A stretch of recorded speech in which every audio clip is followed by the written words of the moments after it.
қазір көретіндерің мынау как раз сендер көретін фильм мамандықтарың себебі киногер туралы, қазақтың шыққан қазақтың режиссер туралы фильмде. Былай қарап отырсаңдар әрбір елде емес, көп елде жоқ, бірақ біраз елдердің киносында сол кинода істейтін адамдар туралы фильмдер бар. Мысалы, 8,5 деген фильм бар, Италияда. Көрген шығарсыңдар. Францияда 400 американская ночь деген бар, Трюфон. Ресейде монолог деген фильм бар. Илья Авербух. Я тоже подумал, что почему бы не сделать фильм про казахского режиссера, потому что это такая же профессия, как профессия бандита, инженера, хирурга. Такая же профессия. Сондықтан қазір көріңдер, я пытался показать этот процесс изнутри, как рождается сцена. И все это я хотел поставить на роуд-муви. Жолда келе жатқан режиссердің ойлары туралы сондай фильмде. Қазір егерде бір жарым сағаттан кейін фильм біткеннен кейін сұрақтарың болса мен көрейін, жарай ма? Келіп айтамын, сұрақтарың болса жауап берейін. Давайте. Бұл фильмде мысалы қараңдар. Мысалы жаңағы екі фильмді айтып өттім ғой, біреу анау «Американская ночь» деп. «Американская ночь» деген кино процестің сыртқы жағын көрсеткен. Кино қалай түсіріледі, бірақ сыртынан көрсетілген. Көрдіңдер ма? «Американская ночь» көрген жоқсыңдар ма? Трюфонның атақты фильмі бар. Ал тағы бір атақты фильм киноның тарихында қалған, ол мынау 8,5, 8,5 деген Феллинидің. Бірақ ол киноның, сол кинорежиссердің ішкі жан дүниесін көрсеткен. Кино қалай пайда болады, ішкі жан дүниесі. Бірақ менің Феллиниді онша жақсы көрмеймін, себебі менің ойымша Феллиниде все-таки мынау театр, цирк, әдебиет па сол көптеу, актердің ойыны көптеу. Менің ойымша ол жаңа таза кино емес та, таза кино емес. Мен мынандай өзіме не қойдым, мақсат қойдым. Мен де жаңағы кинорежиссердің ішкі жан дүниесін, творчествоның қалай пайда болатынын ішінен көрсетейін, бірақ тек таза киноның тілімен. Театрсыз, цирксіз, әдебиетсіз, тек қана таза киноның тілімен. Сондай не қойдым да, өзіме проблема қойдым. Сол қолымнан келді ма, келген жоқ па? Ол енді өздерің айтасыңдар, уақыт көрсетеді дегендей. Уақыт қой барлық нәрсенің орнына қоятын, барлық нәрсенің уақыт. Мен фильмді мақтауым мүмкін, біреулерге таптауым мүмкін жағдай. Бірақ соңғы нүктені ол уақыт қояды, көрсетеді. Мынау фильмнің бір шыққан тағы бір несі, себебі кезінде мен сол 75-ші жылы мектепті бітірдім, сол 75-ші жылы екен. Соңғы классымыздың соңғы жылдарында телевизордан бір BBC-дің атақты бір документальный фильм бар, «Неизвестный Чаплин» деген. Онда мынандай, мынау Чаплин кезінде, мынау кино түсірген кезде дубль жасайды ғой, мысалы, репетиция жасайды, да? Бірінші дубль, екінші дубль. Соның барлығын почему-то білмеймін енді неға болайған. Ол пленкаға түсіріпті. Пленка ол кезде қымбат қой, бірақ ақшасы көп болды ма, или білмеймін, отчетқа керек болды ма. Мысалы, бірінші вариантында түсірген, оның бойын біраз нәрсені өзгертеді, оны да түсірген, үшінші, бесінші вариантын. Содан ең соңғы варианты киноға кіреді, мысалы, «Огни большого города», да? Соған кіреді, қалғандарының барлығын ол складқа тастаған ғой. Соны жаңа 70-ші жылдары тауып алған. Кинокритиктер ма, документалист. Сөйтіп, жаңағы «Неизвестный Чаплин» деген фильм бар. Ол жаңағы қазір сетте болуы мүмкін. Оны тапсаңдар көріңдер. Онда былай жасалған жаңағы фильм былай істелген. Бірінші дубль, онан кейін дәл сол сценаның екінші дублі не өзгерді? Соны комментатор айтып отырады. Үшінші дубль, төртінші дубль. Мысалы, менің есімде қалғаны. «Огни большого городан» көрдіңдер ма? Чаплиннің сондай бір несі бар. Онда мынандай бір сцена бар. Соқыр қыз тұрады, гүл сатып, көзі көрмейді. Ал Шарло деген жаңа Чаплиннің өзі ойнайтын, ол жаңағы бомж ғой ол. Сол жаңа қыздың қасына естіп тұр ғой, көзі көрмейді. Автомобильге тоқтайды. Ол кезде автомобиль деген ол тек қана байлар жүретін нәрсе. Содан есік ашылады да, содан жаңағы Шарло шығады. Сөйтеді да есік тарс деп жабылған кезде, анау қыз ойлайды, жаңағы Шарло бай шығар. Көзі көрмейді, анау машинеден шыққаннан кейін. Сонда қараңдар, қалай түсірген жаңағы Чаплин. Бірінші вариантында автомобиль келіп тоқтайды. ішінен бай адамдар шығады, сөйтеді де Чаплин мына шетінен кіреді да, мына есіктен, екінші жаңағы қыз тұрған жақтан шығады. Вроде все нормально. Бірақ ол неге кірді ол? Неге кірді? Соны әлі таппаған, ойлап таппаған Чаплин. Кейіннен ақырын келіп, мынандай ойлап табады. Жаңағы Шарло келе жатады, машина тоқтай қалады, есік ашылып ішінен байлар шығады. Бірақ та қараса, жаңағы машинаның ар жағында полицейскийлер келеді. Бірінші вариантында полицейскийлер жоқ еді. Екінші вариантында полицейский бар, полицейскийден анау қашу керек қой. Сөйтеді де ол невольно қалай кіргенін білмей қалады. Мына жақтан кіреді де ар жағынан шыға қалады. Сөйтсе ар жағында қыз тұр. Көрдіңдер ме? Сонда барлығы жаңағы сцена кішкене жақсылау болған. Сол процесті мен көрсеткім келді. Жаңағы мысалы, мына творчество деген осы, режиссердің творчествосы осы. Ол ақырын өзінің жаңағы сценасын улучшает, орысша айтқанда. Жетілдіреді. Сонда бірінші вариантында жаңағы адам, соның алдында киллер деген осының алдында көрдіңдер ғой фильмді. Сондағы сцена ғой. Сонда оказывается жаңағы пистолетпен атқанды газет арқылы да көрсетуге болады екен, шарф арқылы да көрсетуге болады екен, доп арқылы да көрсетуге болады. Сол процесті мен жаңағы режиссердің жұмысы сол. Жаңағы машина айдап келеді де, ол ойлайды фильмін. Мына сценаны былай түсірсем бе екен деп. Сол процесті мен көрсеткім келді. Бұл фильмнің барлық несі, әңгімесі сол. Тағы бір несі, менде ол әдемі болу үшін, екі кадрды, мысалы автомобильмен машина айдаған адам біледі, автомобильді сағынасын. Біраз айдамай қалсаң, машина айдағанды сағынасын. Содан кейін әсіресе мынау қаланың сыртына шығып, үлкен жермен асфальт, тем более асфальт жақсы болса, жол жақсы болса, автомобиль айдау деген ол бір ғанибет нәрсе. Соны мен автомобиль айдап келе жатқан адамды киноның тілімен қалай көрсетуге болады деп. Соны мен мынаны неге тоқтадым. Бірінші көзін көрсету керек. Анау зеркало заднего вида салонның ішінде тұрған. Сол арқылы көзін түсіресің де, екінші кадры капот арқылы жолды.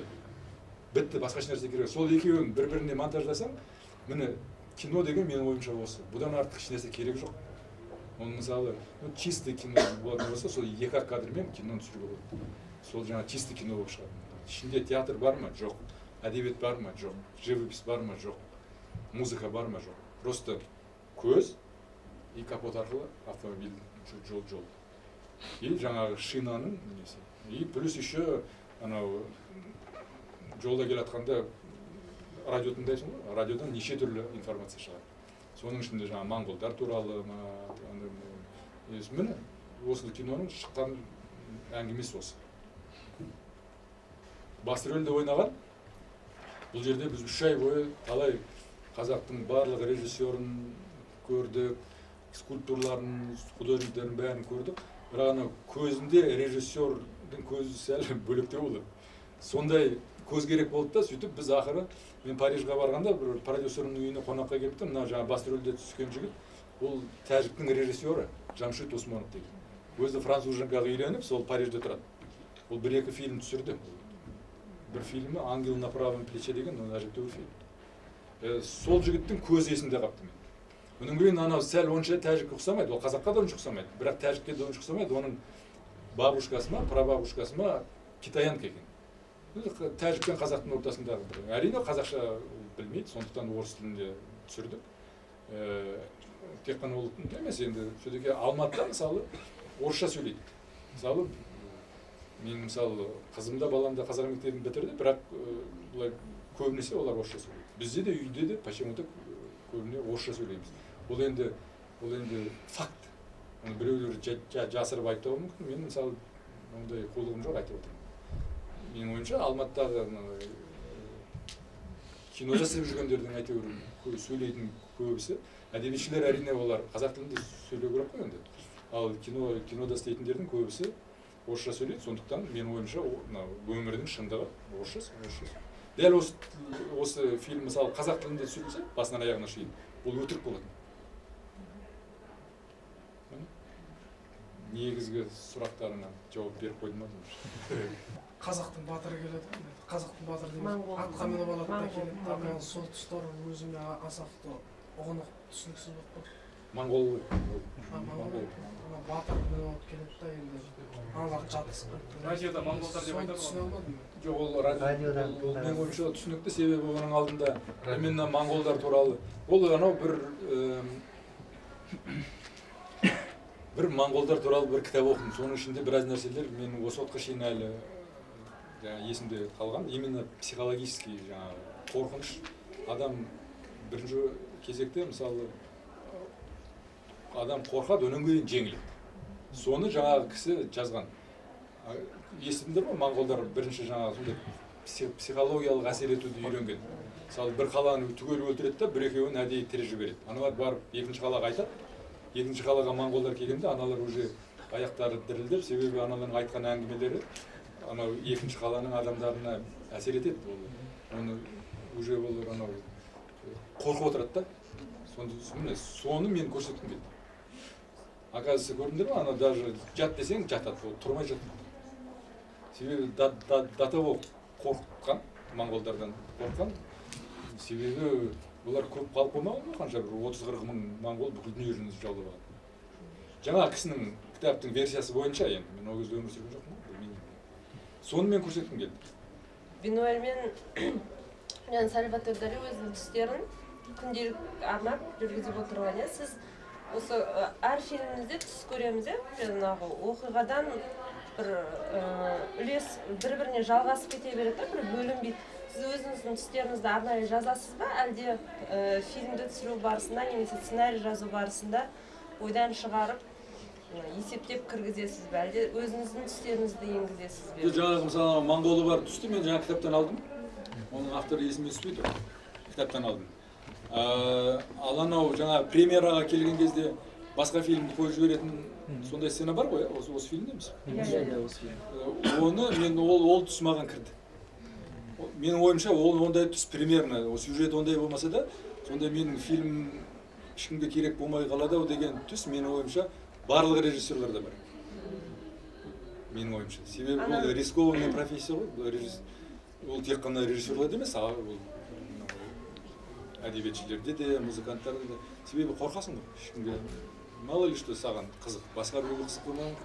Ондай провалдар көп болады, ондай провалдар.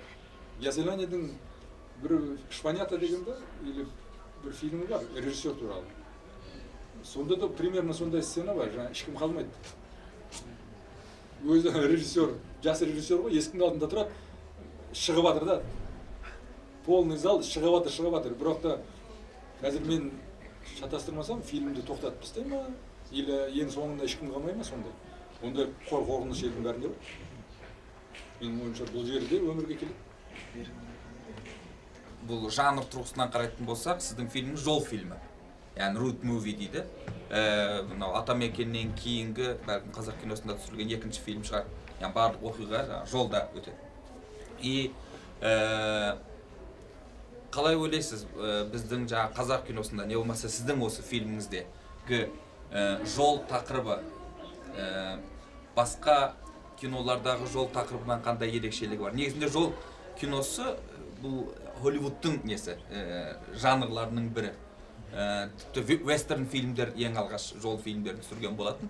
Кейіннен барып артхауста жол фильмдерін түсіре бастайды. Ал сіздегі не болмаса жалпы осы Атамекен менен осы жол екеуінің арасындағы бір ортақ ерекшелік, ортақ бір ұқсастық не болмаса бір не бар ма? Не болмаса қазақ киносындағы өзіндік бір ерекшелік. Бұл енді бұл фильмнің атын мен road movie деп қойдым деген. Бірақ жаңағы негізгі продюсерлер француздар болғаннан кейін олар рұқсат бермей қойды. Сөйтіп, олар жаңағы француздар сөйтіп ағылшынның сөздерін онша жақсы көрмейді. 100 жыл соғысынан ата жауы. Содан кейін ба әйтеуір қоймай қойды. Ата мынау фильмде road movie деген тамаша келетін еді. Біріншіден ол шынымен жаңағы жолда өтеді. Бүкіл фильмнің оқиғасы. Екіншіден фильмнің ішіндегі фильм ол да жаңағы жолда келатқанда ойланатын фильм ғой енді. Сондықтан road movie ол өте тамаша келетін еді. Бірақ сондай болмай қойды, онан кейін жаңағы road қана қалды ғой. Жол деген, movie түсіп қалды. Ал road movie деген ол мысалы анау дилижанс бар, Фордтың роуд муви, скорее всего. Оның алдында Алчнас деген бір фильм болған. Ол даже анау немой фильм. Алчнас кімдікі? Сол да роуд муви. Сол әйтеуір Америкада бірінші түсірілген. Атамекен де роуд муви. Бірақ енді мен енді роуд мувиді сен біріншіден ол роуд мувиді түсіргеніңмен ол әрине ол жол театрдан алшақ тұрған нәрсе. Ол жолда театр, бірақ енді жолда да ол роуд муви қанша түсірсең де ол театральный фильм болып шығуы мүмкін, егер де сен киноның тілін білмесең, игермесең. Сен театрды, мысалы, менің ойымша жаңағы талай фильмдер ішінде театр көп. Жаңағы айтып отқан фильмдердің көбісінде. Мен енді қолымнан келген жоқ, мен 100% киноның тілімен түсіргім келді. Театрды алып тастаған фильм 100%. Плюс еще әрине роуд муви. Мен сондай мақсат қойдым мен, ол енді құдай біледі. Бірақ енді жаңа екі кадрда точно театр жоқ. Ол жаңағы көз и капот.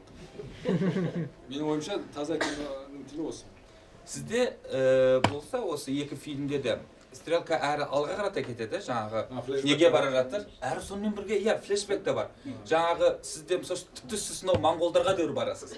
Ал кім болса, Айтматов болса, Айманов болса, ол жаңағы шешен не арқылы, кейіпкер арқылы, Сталин кезеңіне, сол кездегі жаңағы депортейшн кезеңіне деуір барады, жаңағы депортация кезеңіне деуір барады. Осы жағы, мне кажется, жаңағы әсіресе қазақ киносындағы жол фильміндегі бір ерекше, ортақ ерекшелік қой деп ойлаймын. Өйткені біз негізінде күнделікті өмірімізде де қоғам ретінде тек қана алға қарата емес, сонымен бірге үнемі артымызды да ойластырып жүреміз ғой жаңағы. Сондықтан да болар бәлкім үнемі қазақ киносында өңшең жаңағы тарихи драмалар түсіріп жатамыз. Үнемі жаңағы артқа шегініп, артты көріп деген сияқты. Мне кажется, сондай бір жол фильмдерімізде осындай бір ерекшелік. Мен қазір мынандай есіме түсіп отыр. Ол кинода емес, әдебиетте. Бір жағынан жолда өтеді, бірақ ылғи флешбек болатын. Ол «Прощай, Гүлсар», «Қош бол, Гүлсар». Онда қалай басталады? Атпен келе жата ма? Сөйтіп бүкіл өмірін есіне алады. Мен осы схемамен қолданған болу керек. Ондай схема әдебиетте көп, менің ойымша. Бір жаққа бара жатап, енді жолда сөйдеке ой ойлайсың. Қалада жүрген кезде көп жаңадай нәрсеге уақытың жетпейді, ал жолға шыққанда уақыт бос, одан кейін ойлайсың. Сол жағынан болу керек, иә. Жалпы сіздің барлық фильмдеріңіз ішінде ең көп иронияны байқасақ болады. Біріншіден енді ол бір жағынан өзіңізге деген иронияңызды байқауға болады. Режиссер ретінде бұрынғы фильмдеріңізден цитаталар келтіріп, кішкене оның былай жалпы қазақ киносына деген, әсіресе жаңа толқынға, соның ішінде мысалы Серік Абрамовты осындай рөлге шақыруыңыз, әсіресе мынау кімнің ағасы болып келеді, сондай. Сосын моңғол кейпінде бір. Сосын жалпы неге осында сіз айтқан едіңіз ғой, актерларды таңдағанда, кейіпкерлерді жасағанда, жалпы сіз оның адам ретінде мысалы қарайсыз оған. Мысалы Досматованы айттыңыз, Гүлнар Досматованы актриса емес, жай әдемі келіншек ретінде алдым. Ал осы тұрғыда неге Серік Абрамовты алдыңыз деген сұрақ? Мен Серік Абрамовты алған себебім сол жаңағы историяның, жаңағы ЧП-ның авторы сол ғой, істеген. Соның одан басқа алу мүмкін емес. Бұл жерде менің ойымша бұл логично барлығы. Ал иронияның ондай болатын себебі ол мынандай, мынау енді барлықтарыңыз енді осы салада істейсіздер ғой. Мынау шіли, мынау халыққа, көрерменге, оқырманға шіли сене беру болмайды. Өздерінің жаңағы істеген фильмдеріңізге абайлап қарау керек. Мен сұлдық істедім деп сен көрсеткенмен ол керек бола ма, болмай ма? Мынау Хемингуэйдің мынандай бір несі бар. Әңгімесі ме? Анау как раз неде беру дейді. Праздник, который всегда с тобой дома, бір жерде жазылған. ол байқұс не ғой, достарын жинап алып бір сұмдық не жазым деген ғой, бір әңгіме. Сөйтіп аналарды қатырайыншы деп жинап алып оқыған ғой. И сода бір 5-10 минуттан кейін былай сезеді ғой, біреу ұйықтап отыр, біреу көрініп тұр, әшейін ұялғаннан отыр. Екіншісі уже шығып кетті, біреулер сағатына қарай бастады. Ешкімге керек емес та жазғаны. Сондай нәрседен абай болу керек. И оған дайын болу керек. Ол фильмің сенің ешкімге, залда ешкім қалмаса да, ол жақсы фильм болуы мүмкін. И наоборот, сенің фильміңнен немесе романыңды елдің барлығы оқып не қылса да, ол бір жылдан кейін ешкімге керек болмай қалуы мүмкін. Сондықтан орысша айтқанда надо трезво смотреть. Ну, стараться. Трезво не получится 100%. Но надо стараться как-то абайлау керек жігітте. Абайлау керек. Шілей аңқау болмау керек. Шілей аңқау, шілей эмоция, шілей сене бермеу керек. Көрерменге де, критикада, мысалы, кейбір критиктер сұмдық мақтайды сенің фильмін. Былай оқисың, бірақ көріп отырсың да, анау түсінбей мақтап отыр. Түсінбей. И наоборот, кейбір критиктер, мысалы, сенің нәрсеңді жамандап жазуы мүмкін, бірақ сен түсініп отырсың, сол жазғаны дұрыс. Мысалы, киноны тексерудің мынандай бір жолы бар. Бірінші жолы әрине ол, сен бір киноны түсінеді-ау дегендерге көрсетесің да, көресің. Олар қабылдады ма? Қабылдаған жоқ па? Бұл жерде енді қателесуіне болады, қателеспеуіне болады. Екінші бір вариант бар, ол жаңағы анаған 180 градус. Ең бір киноны түсінбейді-ау деген бір адамдарды тауып ал. Болады ғой сондай, сен білесің оны, қанша жыл қасында жүрдің бе, соған көрсет. Егер де соған ұнамаса, демек сенің фильмің жақсы. Сондай метода бар. Сол ғой, кішкене все-таки абай болу керек. Бұл фильмнен кейін сіз көбінесе әдеби шығармаларды желісі бойынша фильмдер түсіре бастадыңыз. О любви болды, кейін Шұға болды, одан кейін студент болды. Неге осылай болды және кейін осы келер болашақта қайтадан осылай өзіңіздің жеке сценарийіңіз негізінде фильм түсіруге деген жоспарыңыз бар ма? Енді бұл жаңағы адамның все-таки фантазиясы да шек болады ғой. Мүмкін фантазия уже таусыла бастағаннан болу керек. Дұрыс сұрағым. Сондай деп ойлаймын. Фантазия адамның жекеменшік фантазияның. Оны шаршауымда мүмкін өзің алып ойлап табудан. Қазіргі мен жазған сценарийімде анау Гессе деген немістің жазушының әңгімесінің желісімен. Соған қарағанда менің өзімнің фантазияларым мүмкін біткен болу керек. Ну, зато есть әдебиет бар. Шынымен қарап отырсақ, өткендегі бәр кейіпкерлер бір-біріне ұқсас, оны бірден білеміз да. Сол кездегі Қайратты да болсын, таяқ жейді, Келерді де болсын, таяқ жейді, қазіргі жолда да таяқ жейді. Бірақ осы жан дүниесі қашан, мен ойлаймын да, дәрежем қашан айызған біреу тұрады. Шынымен дұрыс айтасың. Не ғой? На Тарковскийдің мынандай сөзі бар. Чем хуже в жизни, тем лучше для искусства дейді. Ол ешкімнен таяқ жемеген адам, ол менің ойымша ол художник болмайды. Ол таяқ жегенде не обязательно, ол тек қана жұдырық. Ол енді все-таки онда жаңағы біреуді ұратын адам, ол әкім болуы мүмкін, ол бандит болуы мүмкін, ол бастық болуы мүмкін, сондай ол. А творчествоға ол өмірден таяқ жеген адамдар келеді. Бұл туралы талай салада, мысалы Томас Манның Тони Крюгер деген несі бар, әңгімесі бар. Егер де қызық болса, оқыңдар. Сол кісі айтады, вообще жазушыда пол бар ма дейді, жазушы вообще еркек па деген сұрақ бар. Себебі ол все-таки табиғат сондай ғой, ол ойдың адамы ғой, мысалы. Ол білектің адамы емес, ойдың адамы.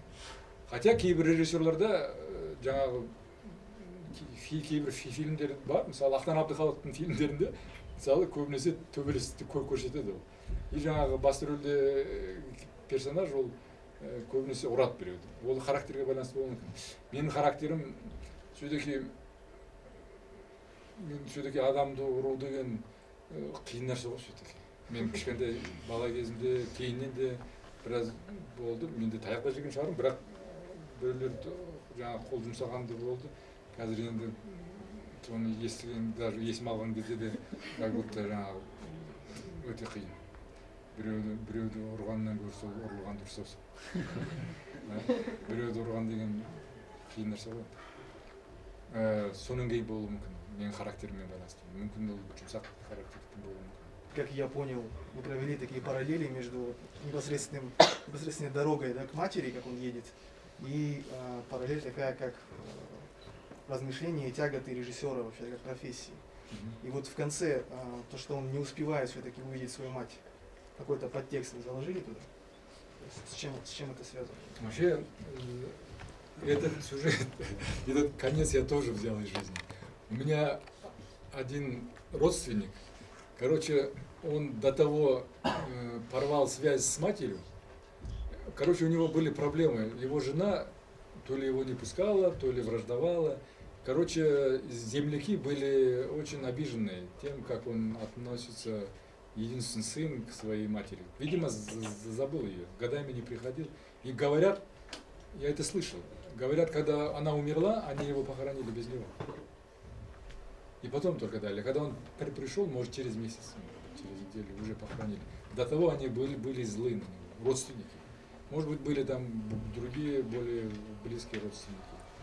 А вообще, эта картина, конечно, вот я в прошлый раз говорил, может, некоторые были здесь, бывает произведение искусства, ну, обычно что говорят, что самый пик, как бы, для произведения искусства, когда он нужен народу, народ принимает его, да, полностью, и он становится народным. Так вот, Маяковский, допустим, говорил, что это не самый пик. Он говорил, что самый пик, по крайней мере, в поэзии он говорил, был такой поэт Хлебников, кажется, если я не путаю. Это был поэт для поэтов, не для читателей он писал. До того у него была тонкая и очень специфическая поэзия, он играл словами, что это мог понять только другой поэт. То же самое вот на эту тему есть Артагай Гас, такой есть философ испанский. У него есть знаменитая работа, вы все должны прочитать, мне кажется, искусствоведы. Называется «Дегуманизация искусства». И он там говорит, что современное искусство – это искусство для художников. Не для посетителей, не для зрителей, не для читателей. А это как бы месседж, который один автор отправляет другому автору. И все. Это информация, обмен информацией между авторами. Понимаете? Вот, допустим, Матисса, скорее всего, понимает только Пикассо. И, ну, грубо говоря. А Пикассо понимает только, допустим, Брак, да? Такой рядовой любитель живописи не поймет, и не для него это. Это есть и в шахматах, есть такие партии, которые, чтобы это понимать, нужно быть очень хорошим шахматистом. И особенно это в науке, конечно. Теория, математические теории, только другой математик, ученый может понять, современный. Никакой любитель математики это не поймет. И то же самое, к сожалению, а может, к счастью, это есть и в кино. Я вот, по крайней мере, думаю, что этот фильм мой, если кому-то он нужен, то он нужен только для режиссера. Он зрителям не нужен. Я это трезво смотрю. Я никаких иллюзий в этом. И он никогда не станет народным, конечно. И как Кожевек, как там, какие-то фильмы. С одной стороны, я, конечно, завидую этим фильмам, которые имеют массу аудитории, там, народным стали. Но я все-таки надеюсь, что это не пик искусства. Допустим, это сразу видно на примере вот русского кино. Допустим, какие вот русские фильмы настоящие народные. Это, допустим, «Место встречи изменить нельзя», «Бриллиантовая рука», масса там «Ирония судьбы»,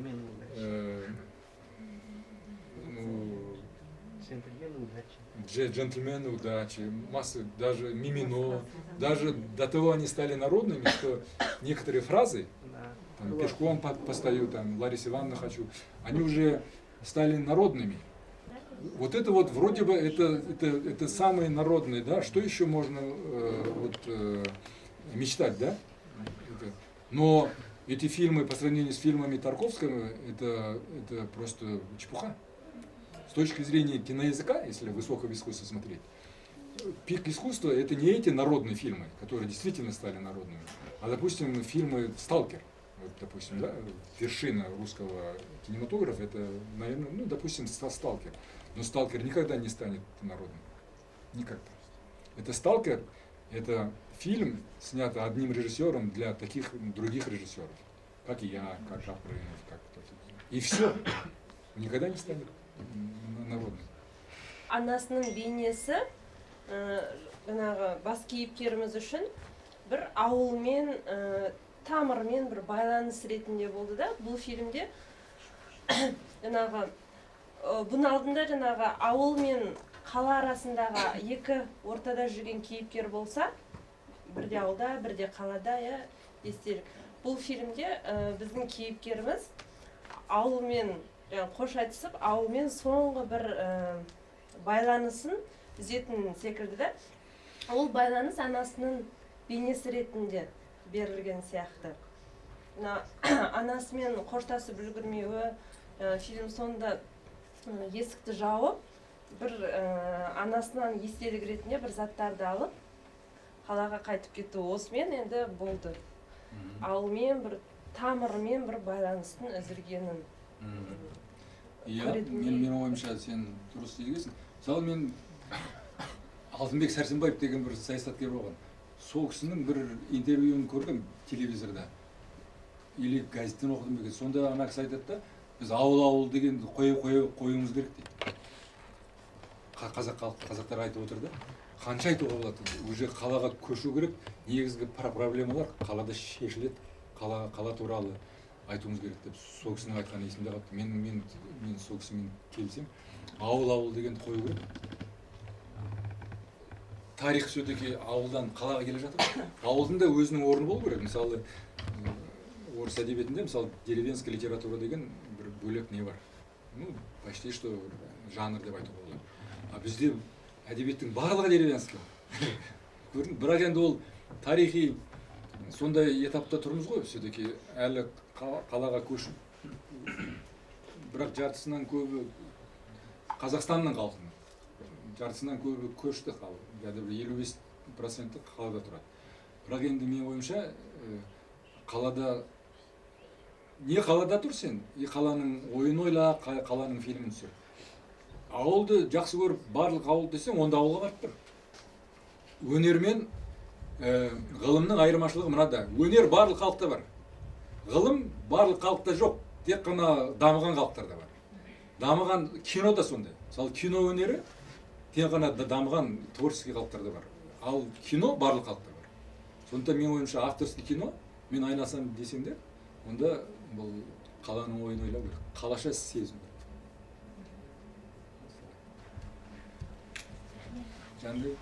Жақсы, рахмет сіздерге.